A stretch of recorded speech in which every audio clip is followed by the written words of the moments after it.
दोस्तों लगातार चलते ईरान और अमेरिका के युद्ध के दौरान आखिरकार ईरान ने अपने घुटने टेक दिए है और अनुमति दे दी है, हस्ताक्षर कर दिया है कि जितने भी होर्मुज स्ट्रेट से जहाज गुजरेंगे उनसे किसी प्रकार का कोई भी शुल्क नहीं लिया जाएगा। लेकिन कुछ शर्तें भी रखी है जिसमें उसने ईरान ने साफ बोला है कि ये शर्तें अगर कोई नहीं मानता है तो ये जिम्मेदारी जहाज के मालिकों को होगी।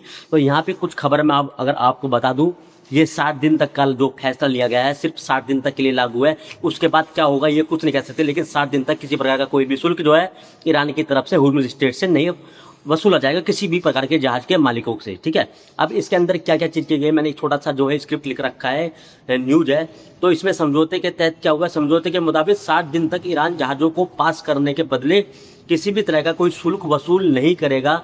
स्ट्रेट से व्यापारिक जहाज़ों की सुगम आवाजाही सुनिश्चित करने के लिए सुरक्षा पर्यावरण संबंधित भी कोई शुल्क नहीं लिया जाएगा। यानी कि किसी प्रकार की सुरक्षा या फिर पर्यावरण का जो आपसे पहले उसने बोला था कि पर्यावरण के लिए हम शुल्क ले रहे हैं, वो भी किसी प्रकार का शुल्क जो है रखा नहीं लिया जाएगा। साथ में रख रखाव संबंधित सारे खर्च ईरान की सरकारी वहन करेगी।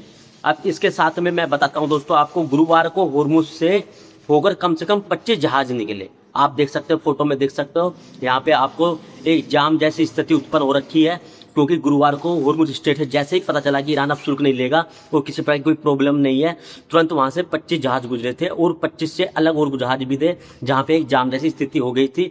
वहीं अप्रैल महीने में 7 से 8 जहाज ही होर्मुज से पास हो पाए थे। अब आप सोच सकते हो कि मात्र अप्रैल के महीने में 7 से 8 जहाज निकले थे, जबकि 80% होर्मुज स्ट्रेट से जहाज निकलते आते हैं। यानी कि अगर एक महीने का एवरेज निकाले तो कम से कम 80-90 जहाज निकलने होते हैं, क्योंकि जितना भी व्यापारिक जो आना जाना होता है वो 80% होर्मुज स्ट्रेट होता है। और अगर यदि भारत की बात करी जाए तो 40% हमारा जो है होर्मुज स्ट्रेट से आना जाना होता है।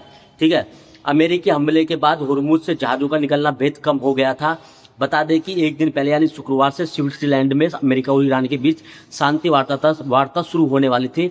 तब तक इधर इजराइल और हिजबुल्लाह के बीच संघर्ष बढ़ गया था। जैसे कि आपको पता है 20-25 दिन पहले जैसे ही अमेरिका और ईरान के बीच में समझौता होने वाला था, लेकिन इजराइल ने हमला कर दिया था हिजबुल्लाह के ऊपर।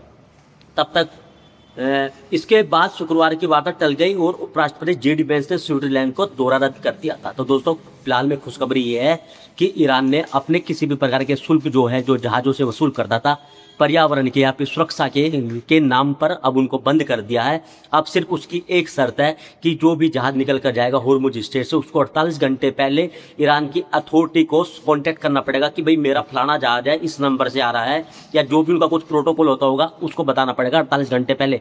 साथ में कंटिन्यू लगातार ईरान की अथॉरिटी से संपर्क में रहना भी होगा। यदि कोई नहीं रहता है, इस चीज़ का उल्लंघन करता है, तो साफ ईरान ने बोल दिया, ईरान की अथॉरिटी ने बोल दिया है इसकी जिम्मेदारी जहाज के मालिकों को होगी। तो दोस्तों आज की वीडियो में बस इतना ही। लेटेस्ट अपडेट के लिए दोस्तों इस चैनल को ज़्यादा से ज़्यादा सब्सक्राइब करना, वीडियो को लाइक करना। मिलते हैं किसी नेक्स्ट वीडियो में।